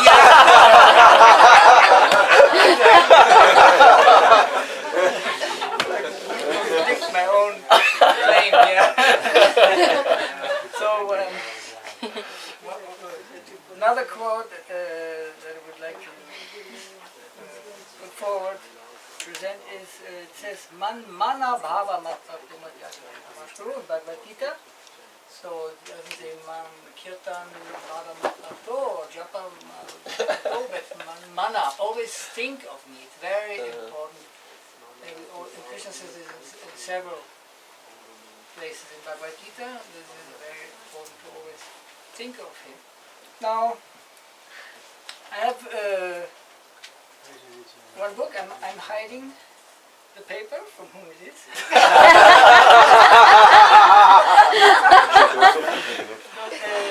The author is not. We don't have to accept his point of view as Raman. But he is. Well, he proposes very strongly that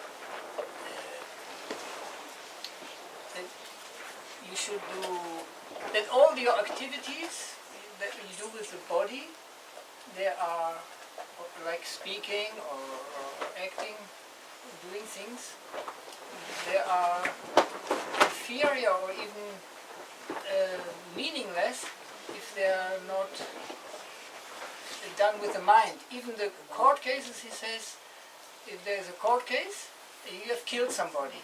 So they want to find out, did you intentionally do this? Did you have a plan to do this? Or did you drive by the car and accidentally someone ran into you and you killed the person accidentally? Or did you take your car and you knew he's going to cross over there and you purposefully killed the person? So similarly he says in spiritual life, what you do with your hands you can do for millions of lifetimes. He quotes also Chaitanya Charitamrita. You can chant if you just do it externally, and if it's not done with the mind involved, it is useless. It won't bring you anywhere. And he says, so first of all we must understand that it is the mind that experiences suffering or happiness, and it is the mind alone that is the performer of good or bad actions. Always remember, it is the mind and the mind alone. It is not the mind too, but rather the mind alone. The Vedas and other scriptures state this very point authentically. Mana eva manushyanam karanam bhanda mokshayo. The mind alone is the cause of bondage and liberation. Mana eva manushya, so he goes on with Satya Yayini Upanishad, Tejo Bindu Upanishad, Mana eva hi samsara, Mana, always the time, Panchadashi, Mana eva manushyanam karanam bhanda mokshayo. He always again quotes that it is the mind, by the manas, which is the cause of bondage or liberation. So it is. Thus all the scriptures, the Vedas as well as the Puranas, unanimously state that the mind alone is the performer of action. The great intellectuals in the world today ignore the mind and practice devotion just with the senses. Then I leave out some things. He places a whole lot of deities in front of him and quickly applies sandalwood paste, offers flowers and rice grains, bows and performs an arati. If you ask him what he is doing, his immediate reply will be that he is practicing devotion. This is merely a physical drill performed by the senses alone. Some verbally recite the verses of the scriptures while others physically march to the pilgrimage places. These are all physical exercises and they are all useless if they are not performed with the mind. It is the mind that has to be detached from the world and attached to God. We have only one mind. Pay close attention to this point. We have 2 eyes, 2 ears, 2 nostrils, 2 hands, 2 feet, and 2 lungs. God made many things in pairs, but he made only one mind. And one tongue. Yes. He's very clever indeed. God knew that if he gave us 2 minds, we would attach one to the world and the other to him, and still lay claim to being his devotee. And so on and so on. I think you got the point. Yeah. So I want to summarize. The scriptures support that it's very, very most important, essentially, where you put your mind, if your mind is also engaged. So when you do manasic chanting, then at least your mind is absorbed with chanting. And the danger is if you do external chanting, that your mind is somewhere else, and that will not have the effect. So if you're chanting silently in the mind and the mantra is going on in your mind, then you're actually directing your focus, remembering Krishna. And physical activities, they are not harmful. In the contrary, they're very helpful, but if they're not done with the mind, they are useless.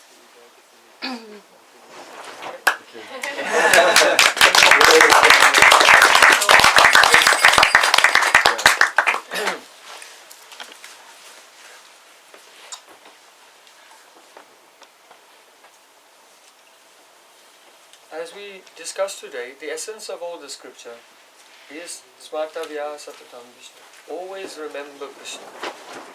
Being constantly engaged in remembrance of the Supreme Lord.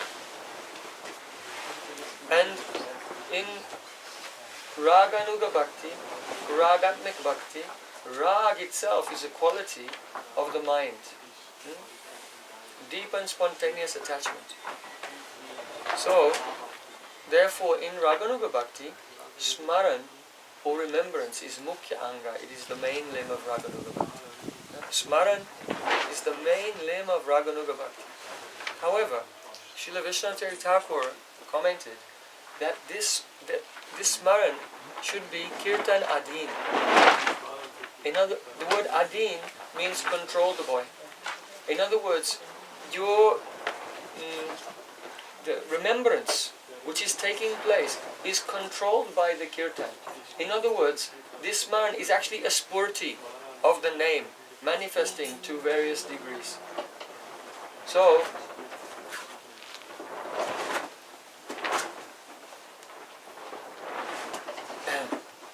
there are two types of Smaran. There is the Smaran of Vaidhi Bhakti, which is actually one part of Archan. When you worship the deity, at different points you have to say some mantras. Tato Brindavanam Jayat Paramananda Varnam Kalindi Jala Kalola Sangimaruta Sevitam. Now I meditate, I am on the bank of Jamuna river and flowers are growing. So there's certain mantras you have to say during the Archan and you remember according to that. So when our thoughts of Krishna are directed according to the statements of the scripture, that Smaran, even that Kirtan, which is following the directions of the scripture, this is called Archan and it belongs to Vaidhi Bhakti. But the Smaran that Chaitanya Mahaprabhu and our Goswamis are teaching predominantly in Ragamark, that Smaran is not the Archan Adin, controlled by the regulations of Archan, but it's Kirtan Adin. It arises spontaneously from the performance of Kirtan. Now, if you chant in your mind, technically it's not called chanting. Actually, there are three types of japa. Vachik japa, upangsu japa and manasik japa. Vachik japa means loudly, audibly chanting. Upangsu japa means very softly. Very softly. Only the lips and tongue are moving a little. It's making a little noise. You can hear it inside, but others perhaps they can only hear very slightly. Then there's manasik japa. The lips and tongue are not moving. Only the mind is remembering. So of these three types, the first two are in the category of kirtan. Because the definition in Bhakti-sandarbha of kirtan, Ostaspandanamatena kirtanam bhavati. If the lips and tongue are working, it's called kirtan. But if the lips and tongue are still, then it's not kirtan, it's smaran. So the yuga dharma is actually not smaran, it's kirtan. And Chaitanya Mahaprabhu said, Param vijayate Shri Krishna sankirtanam. Only kirtan. So we shouldn't think that I'm chanting in the mind. You're actually doing smaran. And if the smaran is not coming as spontaneously as a spurti, you're also doing Vaidhi Bhakti. So Rupa Goswami said that the two should go on side by side. Tan nama rupa charitadi su kirtana anusmriti. Here kirtan anusmriti. That means the smaran is following in the wake of the kirtan. Kirtan anusmrityo kramena, in the sequence of nam, rup, gun, lila. Then kramena, smrityo kramena rasana manasi niyoja. The rasana, the tongue and the mind both must be engaged. So Rupa Goswami is saying this is the essence of all advice. The tongue and the mind together. So if we consider ourselves to be Rupanuga, or we aspire to be Rupanuga, the followers of Rupa Goswami, and this is the essence of his advice, all advice, Upadesha Saram, then we must engage the tongue and simultaneously the mind, and we do kirtan, and the smaran is kirtan adin, under the control of that kirtan. Why the sequence? Because the smaran which arises naturally from the kirtan will only manifest in the sequence. You see, the smaran that you do, which is a buddhi parvaka, which is coming from your intelligence, and which is guided by the shastra, you can remember in any order. You can remember pastime now, then you can remember the quality later, you can remember the form later, you can remember some names in any order you want. But the smaran, which is kirtan adin, which is controlled by the kirtan, will only come in a kram at first. Once the heart has become purified enough to the stage of realization of lila, then after that you can remember in whatever order, it will all be good. But until one comes to that stage, in order to facilitate purification of the heart, it's necessary the devotee has to go through the stages of realization. So that's called in Bhakti Sandhava Kram Sopan Ritya. By the riti, by the method of Kram Sopan, sequential sopan means steps, like a staircase.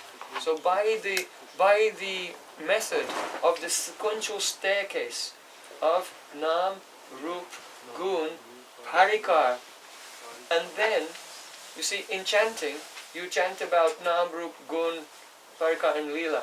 But in Smaran, Jiva Goswami adds something. In between Parika and Lila, he adds Seva.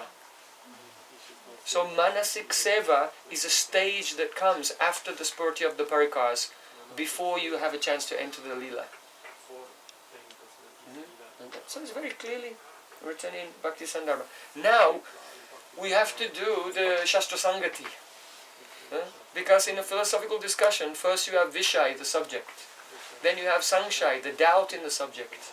Then you have Purvapaksha, that on the basis of that doubt you construct an argument. And then you have Siddhanta. You give the actual conclusion. But in the end you'll have to do Sangati. That is, you have to reconcile why there are shastric statements which were put together to construct the Purvapaksha, the opposing argument. Because in Vedanta Sutra says, Tattu Samanvayat. Shastra doesn't contradict itself.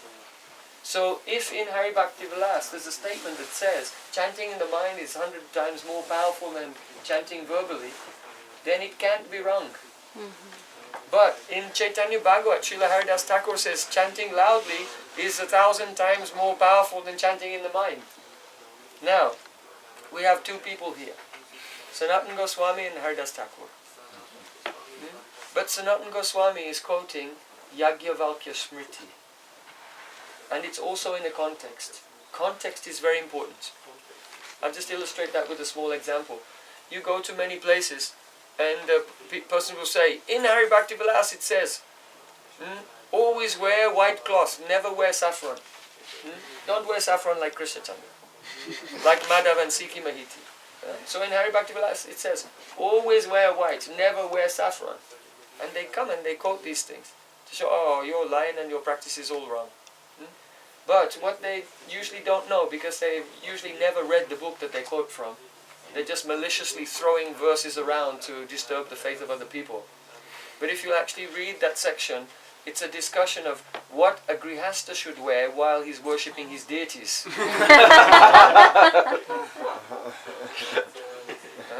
So you can't just take a verse out of context and then just use it any way you like. So in the same way, the verse that says chanting in the mind is 100 times more powerful than verbally is in the middle of a discussion on Purascharana. And there, Sanatana Goswami is discussing 5 rituals which are involved in the purification of a mantra. So there are different kinds of mantras, and you can do Purascharana of those mantras, purify the mantra by performing these 5 types of rituals. And one of the rituals is japa. And there, from Yajnavalkya Smriti said, to do the Purascharana of this mantra, it's better to do it in your mind. So this is really talking about the mantras which have Ishtadev, which are like a Diksha type mantras. So you're taking a quote referring to japa, which is not related to the chanting of the holy name. It's not about the Hare Krishna Mahamantra. And it's part of the ritual of Purascharana. So Rupa Goswami in Padyavali has written directly, no diksham, na cha satkriyam, na purascharyam managikshate, mantroryam rasanasprageva falati Shri Krishna namatmaka. He said the chanting of Krishna Nam does not depend on any kind of purascharana. And therefore that verse that you've quoted in the context, it can be shown that it's not actually related to the chanting of the Hare Krishna Mahamantra. So in this way, also another point to be considered here, it's a quotation from Yajnavalkya Smriti. So Yajnavalkya is a great sage in the Vedas. But Prabhupada Srila Bhaktivinoda Thakura, he explained that when the Yamadutas tried to take away Ajamil, but the Vishnu Dutas came and they cut the ropes and they drove them away. Then the Yamadutas went to Yamaraj and said, such a strange thing happened today. We tried to take away a sinner, but these Vishnu Dutas came and said he was completely pure. Because he just said the word Narayana. And they couldn't understand it. So they were inquiring from Yamaraj. So at that time Yamaraj said that Etavan eva lokesmin dhamam bhagavatam smrita bhakti yogo bhagavati tannama grahanadibi. That bhakti yoga is a great secret, and it all begins with the chanting of the holy name. Now that tattva of bhakti is only understood by the Mahajans. Swayambur Narda Shambhu Kumara Kapilo Manu Pralado Janako Vishnumo Balir Vayasaki Vayam. So as you know, there are 12 Mahajans, and they know the Bhajan Rahasya, the Nam Rahasya, the secrets of the power of the holy name. Only the Mahajans know this. Yamaraj is directly saying in Srimad Bhagavatam. So Prabhupada Bhaktisiddhanta Thakur said, Yajnavalkya is not in that list. So he doesn't know the Nam Rahasya, the secrets of the holy name. So Rishis, they know certain things. Because, you see, in previous ages, like Satya Yuga, Treta Yuga, Dwarpa Yuga, the Rishis, they taught silent meditation in Satya Yuga. They taught Yagyas in Treta Yuga. They taught Archan in Dwarpa Yuga. But in Kali Yuga, the Dharma is Nam Sankirtan. The question arises, is Nam Sankirtan only powerful now?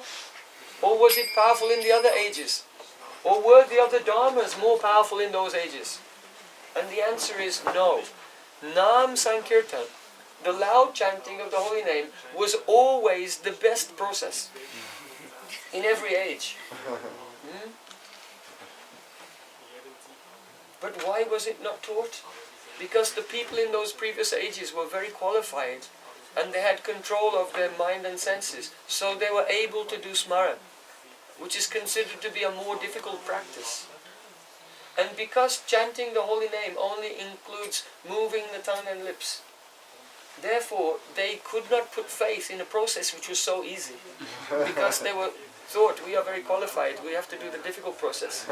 How can this easy process be as powerful? Because usually, you know, in life, something which is more difficult is more powerful and more successful and more valuable. And something which is very easy is cheap and just useless. Like that. So, I'm quoting the exact words of Jiva Goswami in Bhakti Sandarbha in regard to the glories of Kirtan. So he said, but in the Kali Yuga, the Jivas are so fallen, they're so useless. They have no chance, they have no capacity to do smaran and meditation. So they very easily put faith in their only option, the chanting of the holy name. So how unfortunate is a person being a denizen of Kali Yuga, but being puffed up, thinking he's qualified like someone in Satya Yuga, and therefore he puts more faith in smaran than in kirtan. Very unlucky. So in Bhagavatamrita there, Srila Sanatana Goswami said, brother, the residents of Vaikuntha are speaking. It's written by Srila Sanatana Goswami. Manyamai kirtanamaiva satanam lolatna aika ridi spurat smrite vachi swayukte manasi sruto jata divyat prangap upagu kurvan atmavat. The residents of Vaikuntha told to Gop Kumar, you are very lucky that you didn't believe the sages on Tapalok. Because Gop Kumar had gone through the planetary systems, and when he came to Tapalok, he was looking everywhere, trying to find the Supreme Lord. Because when he was on earth in Jagannath Puri, he saw Lord Jagannath. When he went to Swargalok of the Indra, then Vamandev would come every day to and accept the worship of Indra. Now he came to Tapalok and he's looking everywhere, but he can't find the Lord anywhere. So the sage said, what are you looking for? He said, I'm looking for Bhagavan. Oh. Why are you trying to see Bhagavan with your eyes? Just see him in your heart. The best anga of bhakti is smaran. And they told him that the best thing is to do meditation silently. So later when Gokumar went to Vaikuntha, the residents of Vaikuntha said, you're lucky that you didn't follow their instruction in Tapalok. Manyamai kirtanameva satama. In our opinion, kirtan is superior to smaran. Why? Because the mind is very unsteady and restless. And therefore, it's very difficult to have a spurti. Because the purpose of bhakti is to please Krishna. When he's pleased, he makes a spurti in our consciousness. So, in the restless mind, you may have a spurti for a moment, but the mind is so flickering, it just disappears the next moment. So better to engage in kirtan. Why? Vachi swayukte manasi.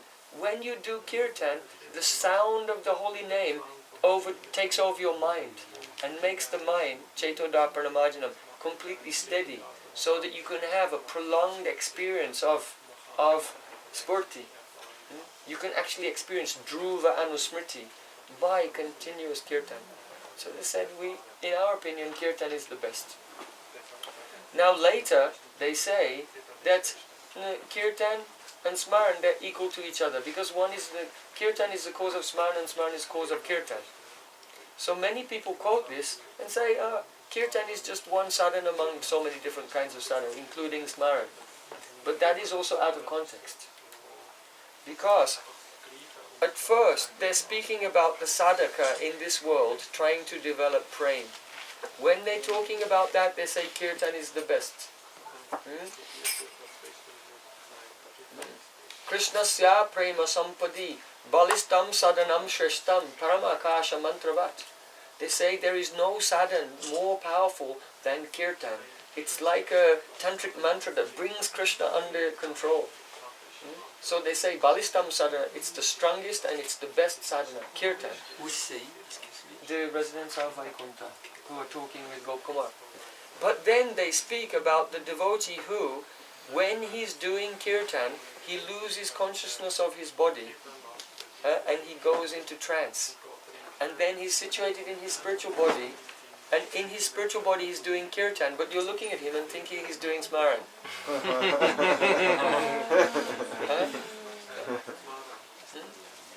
Just like Srila Bhaktivinoda Thakura said, Yamuna Shalila Aharanegya Bujigo Jugalarasa Prema Mugda Hoye Pagalini Pray Gaibo Radharayasha. When, as Kamala Manjari, will I go to the bank of Jamuna to collect water for Radhika? And as I'm carrying the water through the forest, I'll be like a mad woman, loudly singing the glories of Srimati Radhika. Now if Srila Bhaktivinoda Thakura is chanting Harinam, Hare Krishna, Krishna Krishna, and he goes into Samadhi, then someone might say, oh, he's doing smaran. But actually in his swarup, he's singing at the top of his voice on the bank. Or rather as Kamala Manjari, she's loudly singing Gaibo Radharayasha, singing the glories of Radhika. Also, it may be that the person goes into Samadhi and in the Leela, they're in Radharani's house and Radharani's mother-in-law is there. So they can't say anything. So they're only remembering Radha Krishna in the mind, but they can't say anything. But that force of prema, it has to come out somehow, so it's just coming out from the eyes in the form of tears. So sometimes in the Leela, smaran is more appropriate because of the circumstances and because there are just some indescribable bhavs which are not expressible as well. So the person may in the Leela just be silent sometimes, relishing some indescribable bhav. So in that context, then the Vishnu Dutas say, then smaran is equal to kirtan. And kirtan increases the smaran increases the kirtan.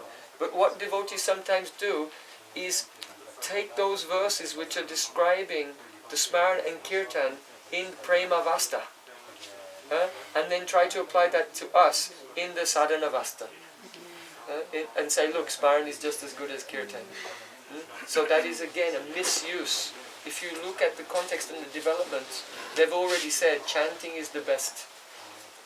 Mahaprabhu said, Tara Madhye Sava Shastra Nama Sankirtan Niraparad Nam Lailai Pai Premadan. Out of all the practices of bhakti, Kirtan is the best. You can't argue with Mahaprabhu on that. And if you just chant without offense, now you raise the point. Bahu Janme Jadi Kori Sharana Kirtan Tabadanam Trai Krishna Padi Premadan. You can chant Hare Krishna for many lifetimes, but you don't get Prem. To show that the Kirtan is without the Smaran is not effective. But that's not what it's saying. Because the next verse says that Krishna Nama Kari Aparadha Vicha. The holy name of Krishna takes into account the offenses to the holy name. So when it's said in Chaitanya Charitamrita you can chant for many lives but Prem doesn't come, it means chanting nama-aparadha. So if a person, even without trying to do Smaran artificially, but is just chanting the holy name without offense in the spirit of surrender to Krishna, they do mantra-artha chintan. That means deliberating on the meaning of the words of the mantra. That's not the same as actual Smaran of Krishna's Leela. So chant the holy name and deliberate on the... Don't let your mind go shopping on Amazon or something like that. But you're deliberating on the meaning of the names of Krishna and chanting. Then if we do that without offense, actual Smaran will unfold by itself. And therefore Kirtan is the best sadhan, and it should be done loudly. It should be done loudly. Because that also gives benefit to others as well. Okay? Thank you very much. So let's chant loudly.